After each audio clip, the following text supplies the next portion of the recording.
Saturday night. Welcome to the Jonathan Wash Show. Let's see who is in my green room for you this evening. I like to think we've got someone for everyone tonight, OK? We have the host of the X Factor, the fun-sized sex symbol that is Mr. Dermot O'Leary.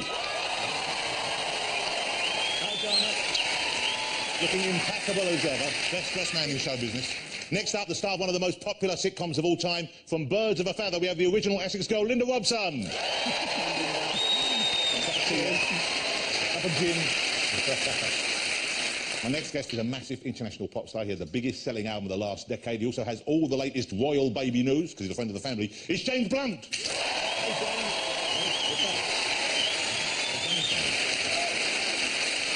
And what can I say about my next guest? Well, probably nothing he hasn't already said about himself, but even louder. Comedian, actor, writer, and quite possibly our future Prime Minister. God help us. It's Russell Brand, ladies and gentlemen. How are you? Very handsome, quite suave gentleman. OK, yeah, before we get to that, let me share some stuff from the news for you. Scientists this week have predicted, get ready for this, because this is a big figure you're going to hear now. They've predicted that half of the UK population will be obese by the year 2050. That's a shocking thought, isn't it? But I say no. It does not have to be that way. With a bit of will and determination, Britain, we can change this depressing statistic. We can make it 100% obese by 2050. What do you say? Come on. We can do it. You know, and I can see, looking out there, some of you are leading the way already, so congratulations. I didn't actually mean anyone, but one woman over there went oi very quickly, so I'm not looking, I'm not making any judgment. It was a joke. Apparently, we're all much fatter than we thought, and that would explain all this flooding. It's not global warming, Britain's sinking. It was, I'm sure you know this already, it was International No Trousers Day this week. At least that's what the French President, Francois Hollande, told his wife. It's alleged he's having an affair with an actress. And if that's true, who's surprised? Because that's just French men. Okay? If he's having an affair, French men can't commit. I saw one at the supermarket once. When he got to till, he wouldn't even take a bag for life. The president's poll ratings have actually gone up since the affair became public, which of course means, you know, people should follow that example. Because over here, all of our leaders' ratings are at an all-time low. So just a suggestion, Mr. Cameron, you need to have an affair with a high-profile actress. And I don't know if you've seen Mrs. Brown's Boys, but I think Mrs. Brown is available.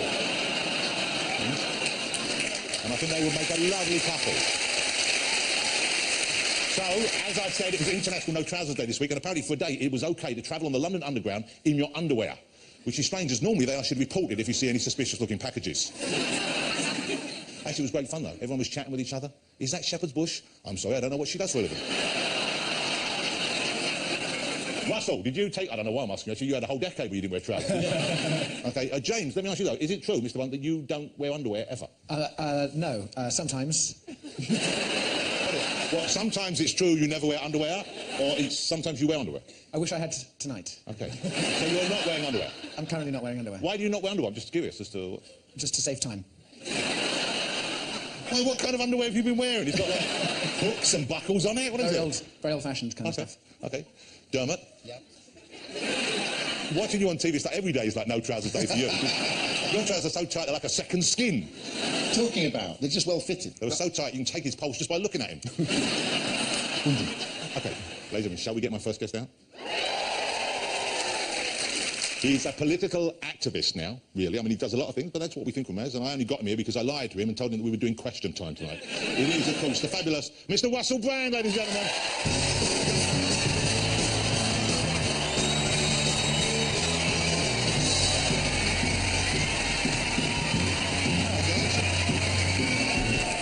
Come and sit down.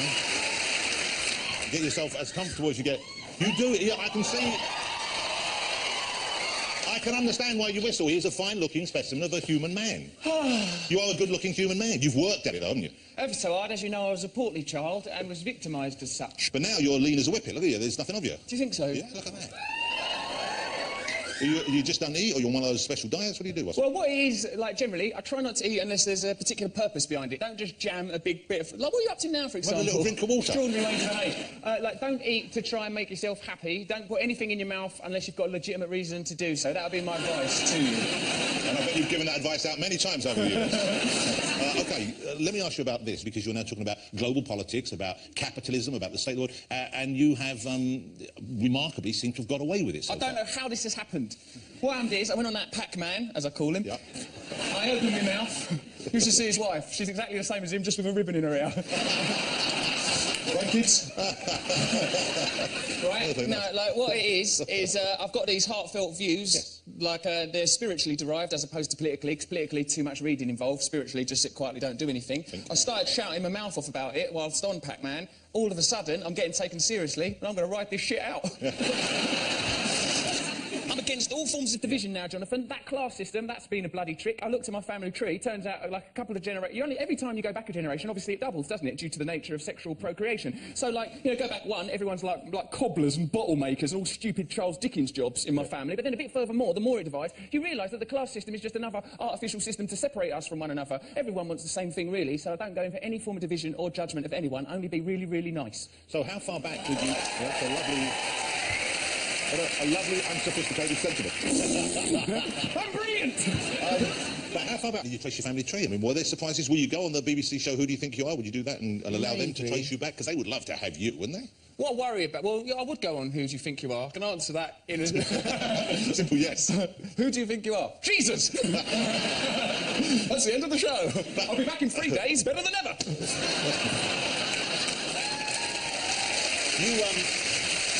OK, this brings us to the concept of a messiah complex. Yeah. Which brings us to the concept behind your current tour. You're discussing people who you have identified as may well or have been seen as having that particular complex. Do you suffer from it, though, Russell? Because you are someone who obviously... I mean, you've made yourself look a bit like a kind of rock and roll Jesus type. Yeah. There's a messiah look about you, isn't there? Yeah. And I know it's just because without a beard you look weird, but at the same time... I didn't like it when you said that to me, when I had to shave my beard off for a film. Jonathan goes, oh, look at that, you should leave that beard on, you look like a fetus. And my friend Matt said you look like Darth Vader when he took his helmet off. Hurtful comments from supposed friends. So you yourself don't suffer from that, though, do you? I don't believe. I mean, you obviously, we all like to think we're important and we have something to say and that people should listen to us, but you don't believe that you are, or do you think you should be a leader of men? No, this is what I've worked out, that we've all got, within us, we've been all divided off by, like, sort of bizarre systems of categorisation, whether it's race or religion or nationality. Many of these categorisation systems are bogus. So someone come along, Malcolm X, Jesus, Che Guevara, Gandhi, and they carry an essential message of divinity, and we all connect to that because we recognise it from within ourselves. All them men were prepared to give their lives to what they believe in. I ain't interested in leading people, but the idea of representing people in the way that they did, I find that very, very appealing, because I think at this time everyone feels a little bit lost and underrepresented and ripped off. I don't recall a time when people felt so such animosity and antipathy towards politicians. But like them people, George Osborne, David Cameron, something's gone wrong. They're not meant to be in charge. Look at them, they look too weird. Their lips are peculiar. They look like they could accumulate gunk in the corners of their mouth. They can't be in charge. Something's gone wrong, Jonathan. They do look a bit overfed as well, don't they? They're sort of porcine and bloated. They're like, you know, in Animal Farm, when the pigs stand up in costumes. Yeah. I think about that when I see them. Just in the interest of some sort of political balance, do you feel I'm not interested in political balance. We don't have it now. Why should we pretend? No one's getting represented properly. But do you feel that way about the other would-be leaders, then? What are they? Clegg, he's a bit Mickey Mouse. And then there's the other one, Miliband. At least he probably looks like inside him he does basically care about other humans. How can you... What is this gift you have for looking at people and seeing inside them what they're feeling? Is it a gift or is it simple proctology? That's the science of going up people's bumholes. Have you had the proctored examination yourself while we're watching this? Because you're the age where you need... steady on, old boy. I don't let people up there lightly. Well... if you're going up there, you better be well experienced. Well, you need someone to have a look at you up there. You need someone to give that a go, because as you get to your age, this is the time when you need a doctor to put his finger up there for you. No chance. How come we've gone in this direction? Because... I'm basically helping. Why are you all trying to get up me Harris? Because... Let me get up his Jackson. No, I was thinking, because you're now 40. 40's when you've got to do it. I ain't 40. How old are you? 38. Well, there you go. You're as good as. Hold on, mate. You can't just meddle with time in this manner. It's as good as. Me, you don't let me look into people's essence, and suddenly you can bend time. Peculiar abilities you're claiming to have. Linda Robson thinks you've made a bad choice of time. We were chatting about it back there.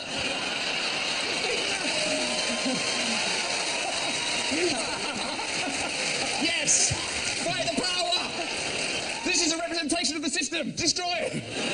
It might just be a tie. We can't tell. Is that better for you, Linda? Bloody hell. Look at that. You're gorgeous. Come on, let's talk about stupid stuff to cheer everyone up. Well, no, but there is that. Sometimes that's the function of entertainment. But at the same time, we're entitled to have a nice time as well, aren't we? We are, yeah, everyone have a nice time. Don't have a big boring revolution. It'll be nice and cuddly and fun for everyone. So, speaking of cuddly and fun, you are, if I may use the vernacular, you are loved up at the moment. Yeah, I'm very, very happy in a relationship that feels very different from anything I've experienced before. Why? How does it feel different? I think it's because it's with a dog. No, it's because it's with a human being that... that has a dog. That has a dog. No, but you're connecting with this person in a different way to previous people? Yeah, I think so. I feel sort of more like it's grounded in friendship and sort of love, and like it's all well cool and exciting and stuff, but it feels different for me. Well, that's a lovely thing. Thanks, Jonathan. And she's a very different sort of person, the sort of people you've been out with. She's older than the younger people used to go out with. She's not an old person, I know, but... It's Ethel out of EastEnders.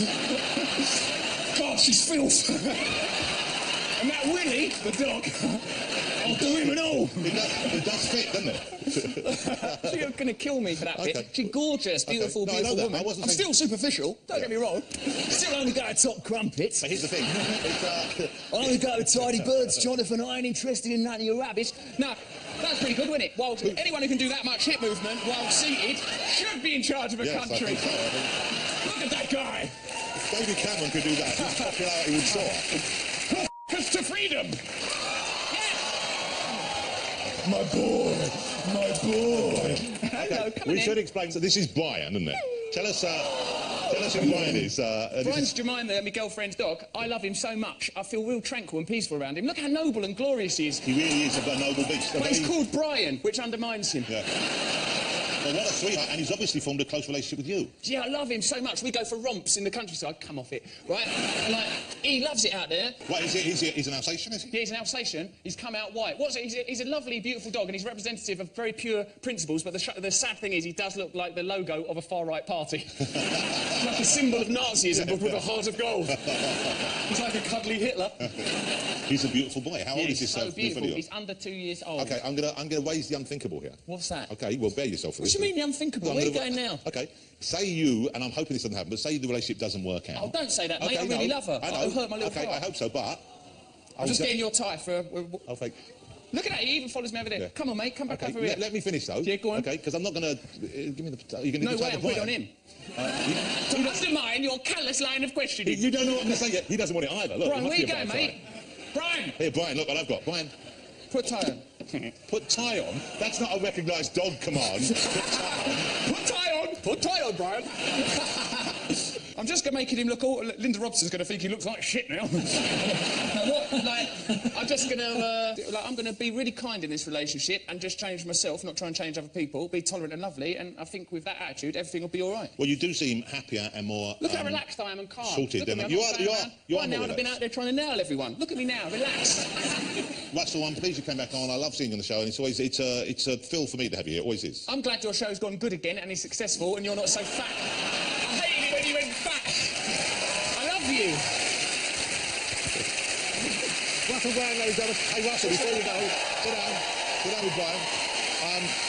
I want you to sit here. Well, for a little while. Everyone clapped. I feel embarrassed. Yeah, no, you're gonna go in a minute, and I'm sure people don't mind clapping again. But if we go, I want you to come out again. Will you stick around and come out at the end of the show? Yes. I'm not doing that. Because James Blunt has got something he wants to. I love him. I think he's got. What the f*** is he up to? He's got mad. He's on drugs. He's bought something along that he wants you to inhale later on. Yeah. Don't tell us what it is now. I like James Blunt, actually. He's a kind man. You can tell he's decent. What have you seen? Plus, weren't he in? I looked inside him. He's fine. Straight up rejects it. Yeah. I'm going to put my tie back on. I feel I look like Eamon Holmes or something without it on. Yeah, you look like you're trying too hard to be young. And when you do that, you normally destroy the BBC. So put your No, I'm not letting you have that one out.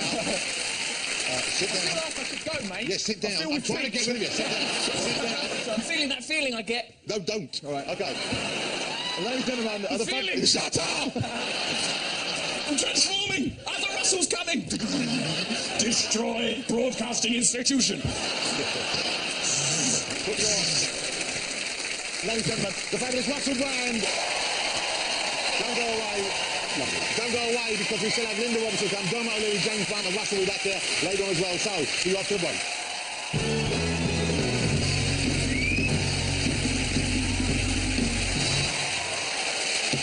Welcome back, thank you very much indeed. We're going to get my next guest out now, and I put on a new tie. I hope she'll approve of this one. She's back on our screens in a massively successful Birds of a Feather. Will you please welcome Linda Robson?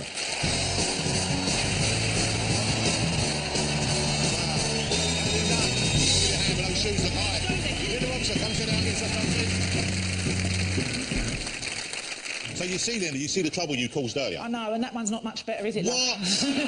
I never knew you I were think such... I preferred the blue one. Well, now you tell me, I've lost that Get to it a back dog. off Brian. Brian's a lovely animal, isn't he? Lovely, isn't he? But it's all right He's back smothered there. in dogs there now. Yeah, well, but you know that's part of the fun of having a dog, isn't it? It is, Have you got any animals? I've got a white, short-haired staffy called George, and he's 11, so I'm used to having dogs there all over Well, me. he's getting old. You must be. He's kind of been around He's getting for a on, while. I know, Is he yeah. well trained? Is he Oh, well behaved? lovely. He's really, really lovely. He just wants to be stroked all the time. I know the feeling. Okay, so congratulations on the huge success of Birds of a Feather. It's back on ITV here now. It used to be on the BBC, of course, but it's here on ITV.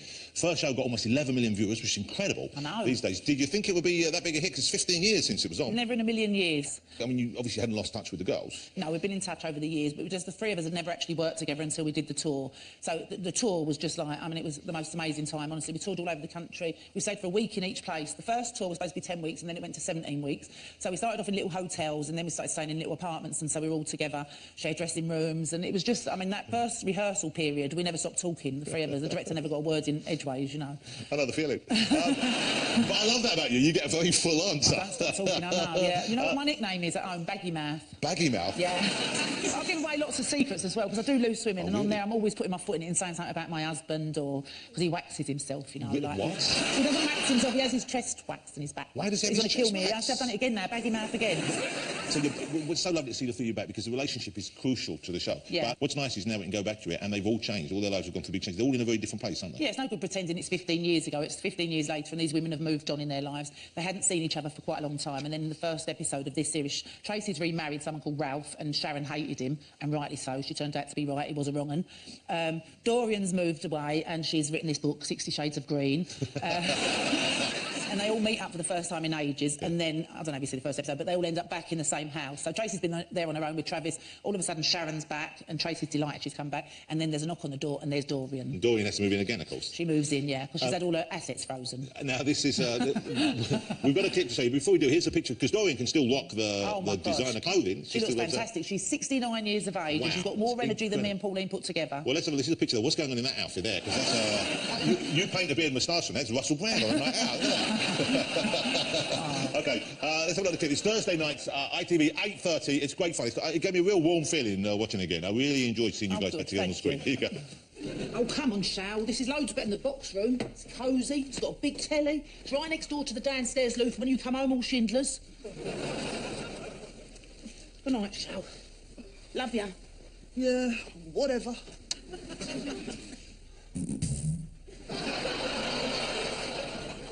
Sharon. It weren't me. It's the bed. Look, listen.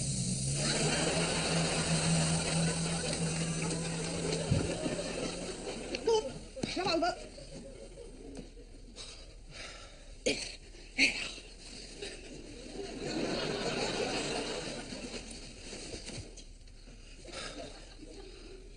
Night, Shal.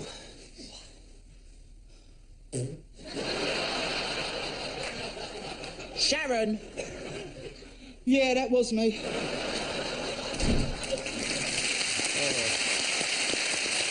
But it's, you know what's so nice? And in a way, I always thought it was out of its time. You see, it feels like a real relationship, and it feels like the way women really are. Well, it sort of is, because we've known each other so many years, like 25 years. We've all been friends, and we've all worked together, and we've been through so much together. Yeah. Weddings, funerals, christenings. And you're a grandma now, is that right? I am, That's incredible. I would never have get out of it. It's incredible.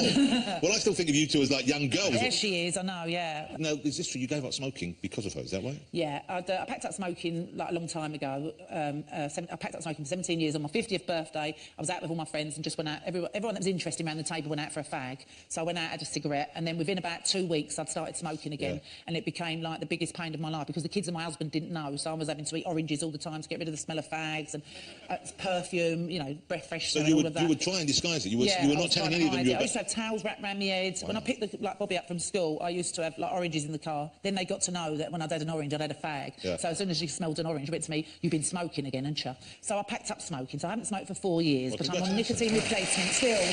But I heard some sniffing going on. So is that how you stop yourself from smoking? Well, I've got nicotine replacement. It's a nasal spray that you have. And when I first started taking the nasal spray, I used to go into the toilet to do it, and I used to say to the kids, "I'm going in the toilet for a sniff." And they went, "Don't keep saying that, Mum. You're going to get yourself into trouble." So I've got one here now on my person. I always have one on me. Can I see it? You can see it. Hold on a minute. Where is it, exposing myself. I always have it down my bra. Oh, OK. Close to your There it is. Okay, so you just snort you just have a little... That's nicotine, pure nicotine, Jonathan. It's lovely. Might have a little sniff now. actually. No, I don't know whether you're allowed to, are you? I am allowed to, yeah. Calm me down. A little pick-me-up. But yeah, so you're still in Islington, that's very unusual. Still in Islington, yeah, I'm not moving out. One thing I need to ask you, I remember reading about this a while ago.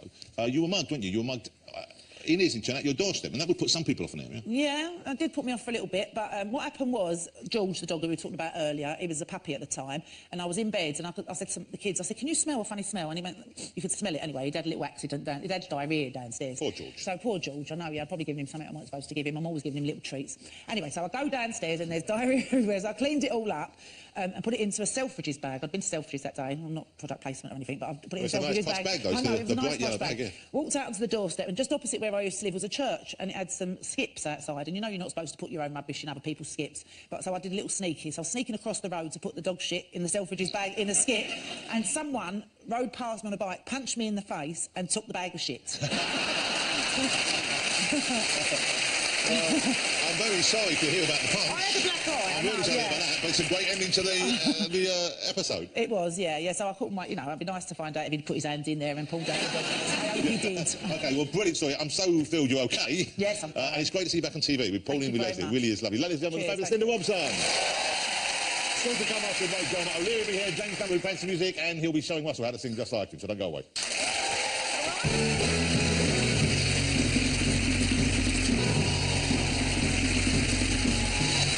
Welcome back, ladies and gentlemen. Let's get my next guest right out here. He has been, if I may use his own phrases, he's been on more journeys, more emotional roller coasters than any man in history. He's made that job his own, and you know what? He deserves to be on that stage. It is, of course, Dermot O'Leary.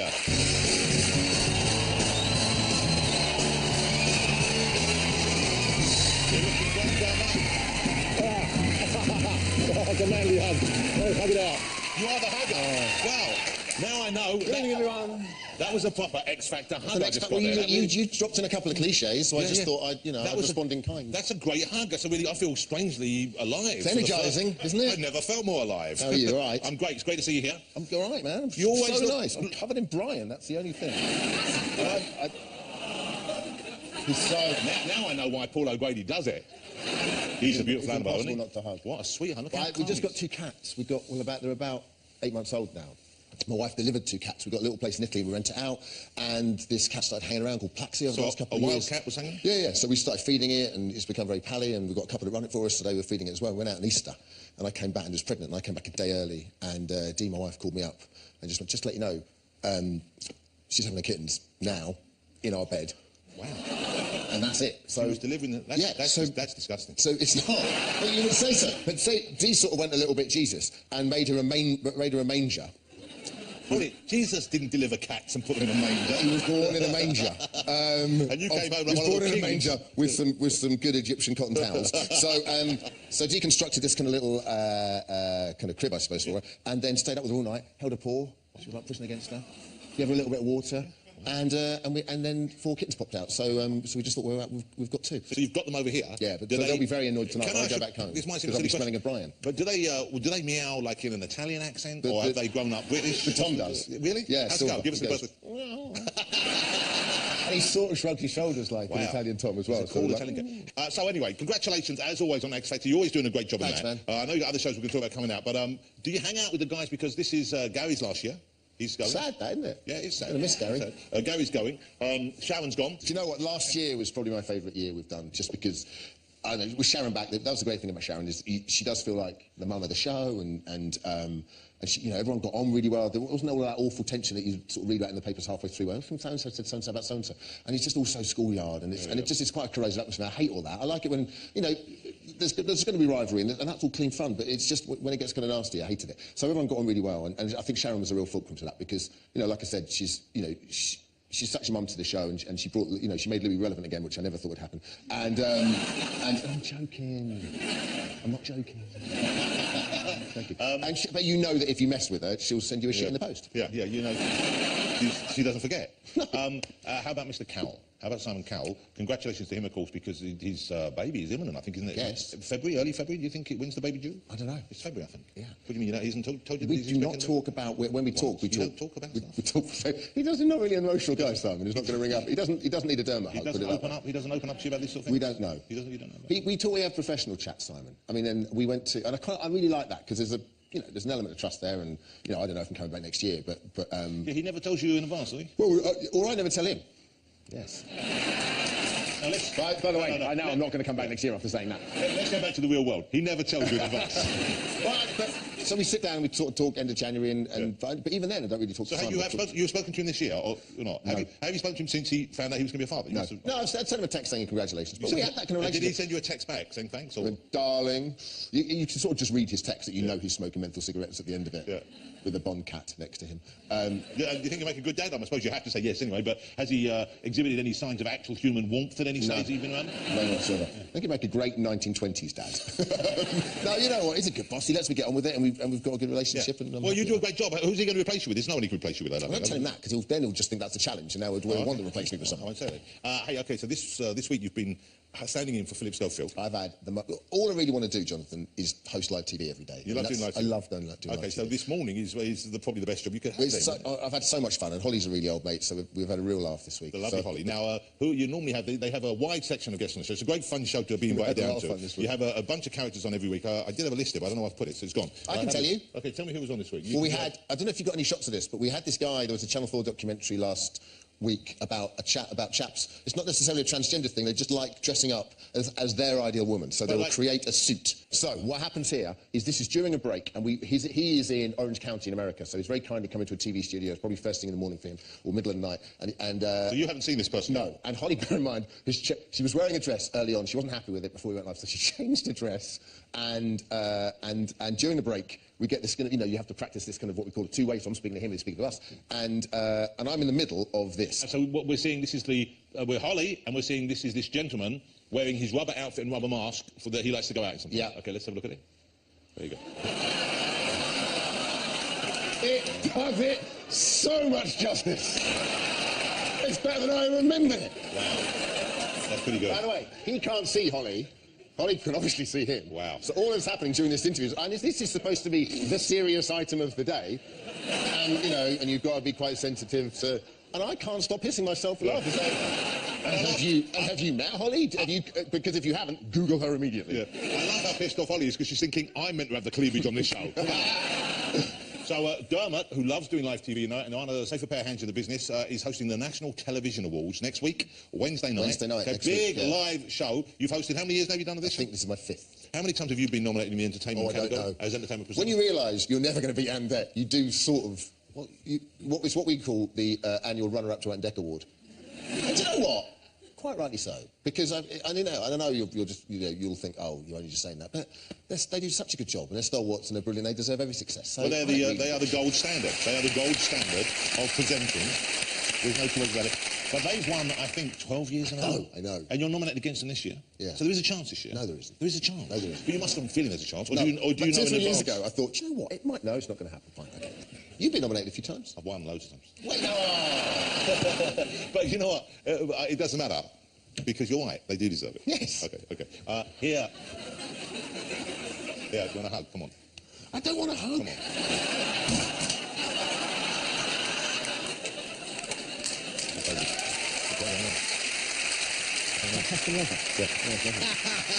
Okay, that was the best bit of spite he's ever done. He sniffed my wrist and went, is that Tuscan leather? Which it is, that's what I'm wearing. I mean, Tuscan leather.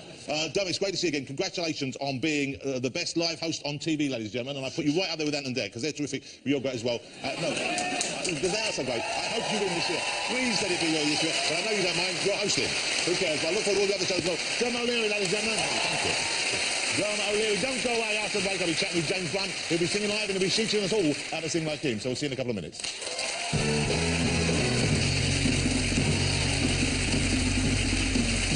Welcome back, ladies and gentlemen. Let's get my next guest out here this evening. He's a performer who was greatly influenced by Queen when she said, James, try singing ballads. It's James Blunt, ladies and gentlemen.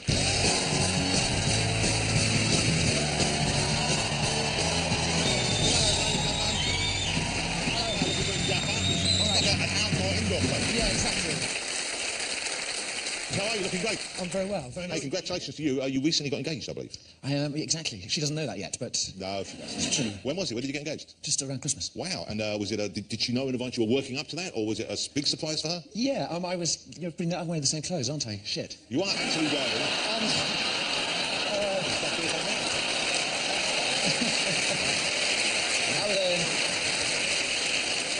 was thinking a foreign country, maybe people won't spot I wear the same clothes. You really know how to make a girl feel special. Yeah. Well, tell me how it happened. I'd like to know how it happened. I'm not going to tell you. Come on, it's a tough thing. No. Was it hidden somewhere? Did you have it hidden in a cake or maybe an ice cream? Or did you have an eagle bring it down? Or was a dog that looked like a wolf run in mysteriously and anoint you as the next Prime Minister and then deliver it into a hand like that? No. Okay. Am I close? No, I just stuck a finger on her. Wow, that's the way to do it. You know, that's the way to do it. You might as well start as you mean to go on. Okay. You know one thing I like about James? When James first came out on the scene, and when was that first big hit? When was your beautiful big hit? It must have been about almost 10 years ago, 2000 Wow. and 2005, I think, is when it's... Okay, huge hit. Everyone loves that song. I adore that song. It's a beautiful, beautiful song. Maybe it's been a bit overplayed over the years. Overplayed. As hits are, often. But I've never seen someone take so much flack early on, and people kind of really... A lot of people took against you. Why do you think that was? Well, I have a very stupid speaking voice. That would warrant me a little bit of... And I sing like a girl. You have a beautiful voice. I have a slightly high-pitched voice, and I sing songs that are a bit, I suppose, a bit effeminate. A bit over-emotional. And did they think maybe you were being fake, or did they just didn't like the sound of your voice? Because your voice sounds nice to me. I don't understand why anyone would have a problem I with think that. if you just play that song so many times, it just gets fucking irritating, doesn't it? That's probably the answer. Yeah. Right there. I love the way you engage because people still now, and like any famous person, if you're on Twitter, you're going to get somebody that's come out and say mean things to you. And I love the way you deal with them. I have some of James's. You kind of don't seem to mind dealing with this sort of thing head on, I guess. Does it bother you or it doesn't bother you when someone says? No, I've actually just started enjoying Twitter now because I couldn't really find any reason to be on it before. I didn't want to tell people why I was having breakfast. Yeah. Because it wasn't Not a very good interesting. breakfast. Yeah. Okay. So now I just... You just respond to essentially. So someone tweeted, I don't know if you remember, I'll show you. Someone tweeted James and said, no one is more annoying than James Blunt. You remember what you wrote back? You wrote back? Yay, I'm #1 again. I think it was my mother who posted the first tweet. Okay, how about this one? James Blunt just has an annoying face and a highly irritating voice. To which James replied, And no mortgage. that's a pretty good... Well, that ends that one, then. That's what you call shutting the troll right down. Okay, I'm going to end on my favourite one here. Why does James Blunt sing like his willy is being stood on? Damn thing's always getting caught under my feet. It's the way to deal with Twitter with James Blunt ways. Now, everyone knows elements of your story. You served in the army, and you were in the army at the same time as Prince Harry. A little bit after. I mean, he joined after me, so there was a time where he would call me Sir, perhaps, but now I would call him Your Highness. And you were in the same part. You were in the Household Cavalry? Was that where the... Household Cavalry, yeah. Okay. I used to hide around in bushes a lot of the time, stalking people. Good training for what I do now. You enjoyed that period? How long were you in the Household Cavalry? In the army for 6 years in total. 6 years? Yeah. And what position did you finish at? What? Doggy style. No, sorry. I was a... Her Majesty's Cavalry. I was a captain. Captain of the Cavalry. What a great thing. But you spoke out recently against the cuts, didn't you? You spoke out quite passionately against this, and I thought that, and I admired you for that, because obviously you're someone who has experience of being there, and to see the effect that the cuts are making on the men and women who are serving in the forces, it's an eye-opener for the rest of us to hear what you had to say. Yeah, very much. Well, when I was in the army, I was in Kosovo in the war in '99, and so I went to try and sing to the soldiers, or to try and sing the Taliban into surrender, and I never made it out there. And that was because the RAF Tri-Stars that we were flying out with, I was flying out with soldiers, and those Tri-Stars are 40 years old. That's, that's a vintage aircraft. You don't go to work in anything that old, do you? And they kept on breaking down, and so yeah, I was just writing to the paper saying, this is the most amazing failing of us, that we're sending our soldiers to war in 40-year-old aircraft, and then they're not getting there. That's absurd. I mean, because no one wants to think about them having to go to war on our behalf, having to go in a conflict on our behalf, but if we are going to do it, and if they're brave enough to do it for us, we have to support them, surely. It has to be a priority. So is that changing now? Yeah, I think it is to a degree. I mean, I think, as you say, we have to take responsibility for our soldiers because we're the ones who send them there, because we are the ones who voted in those politicians in the first place. And whether you believe in the war, we are responsible for those soldiers, send them out equipped to do the job, definitely. What has been the most amazing thing to see, actually, is the whole backing of the public around Help for Heroes, and see the way the public have realised that we need to look after our soldiers when they get back, when they're wounded. And Help for Heroes has allowed us to do that, and the public has got behind that, and that's amazing. It's a wonderful thing. It really is. It really is. It has been now, James got an album out, which is great, by the way. It's called Moon Landing. It's out now. You can form. What track are you going to do for this one tonight, first? Heart to Heart, isn't it? Okay, yeah, I'll do that. Okay, you do Heart to Heart. You're in charge. Now, this is the secret. Okay. So if you want to sing like me, this is it. So I thought we'd give you the chance. So what do we have in here? We have in here helium, right? Helium. Now, here's the thing. I know this seems like a stupid thing to say, but I'm amazed how light this was. It's It's really light. I think we should use helium. We should put it on the pallets and we can move big things in it and boats. Okay, now I have to say, don't play with helium at home. James is a scientist as well. Legal warning, do not play with this stuff at home or else you'll be in trouble. So don't do what he's just doing there. This is a I'll scientific... bring on Brian the dog. Okay. I might have my own one here. Okay. And you... Now, what are we going to Oh, I'm sing? dizzy. Let's see, Russell, you want to join? You want some of this action? I'll get addicted to it. Can't I have some helium? Let's do it. Dermot, you want some of this? I'm in. Linda, you're welcome to join us. Yeah, coming in. out. I love the fact that Brian's coming out. Needless to say, we won't be giving Brian any helium.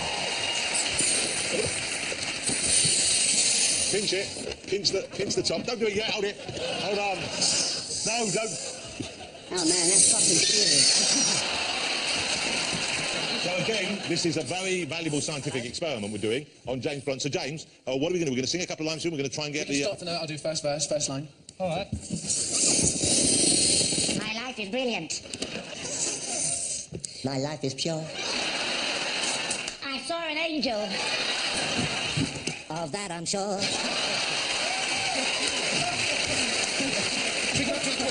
We go straight to the chorus. Everyone got some? Yeah. Okay. 1, 2, 3, and inhale.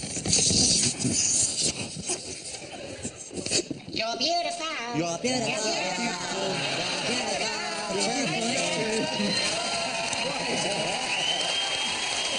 Linda Robson, Dermot O'Leary, Russell Bragg, James Blunt, ladies and gentlemen. And you're going to play for us live now.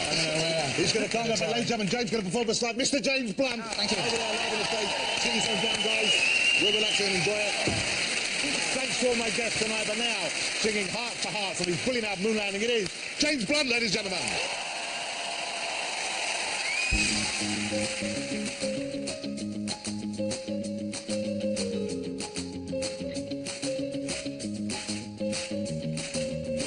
There are times when I don't know where I stand. You make me feel like I'm a boy and not a man. Sometimes there are times when you don't give me a smile. I lie awake at night and worry for a while. It's okay, 'cause I know you shine even on a rainy day, and I can find your halo guides me to wherever you fall. If you need a hand to I'll come running, because you and I won't part till we die. You should know we see eye to eye, heart to heart.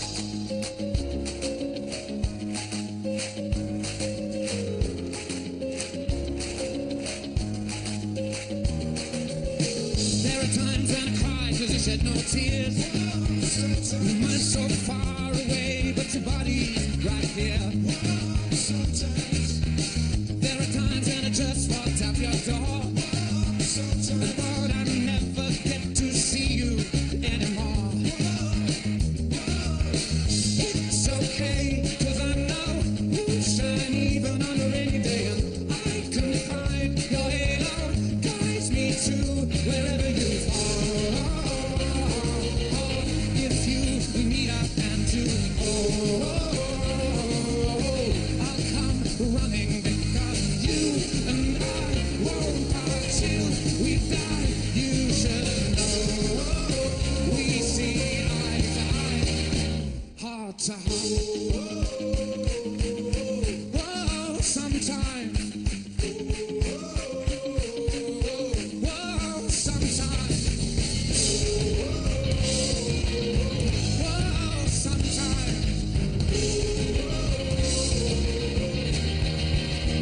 Wherever you fall, if you need a hand to I'll come running, because you and I won't part till we die. You should know we see eye to eye, heart to heart.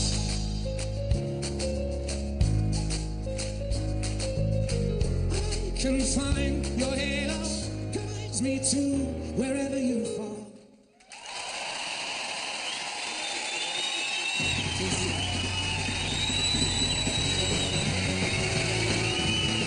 5 years have passed and times are changing, but what will it mean for those who work at the flagship department store? Find out when our drama Mr. Selfridge returns at 9 tomorrow. Next, it's the ITV News.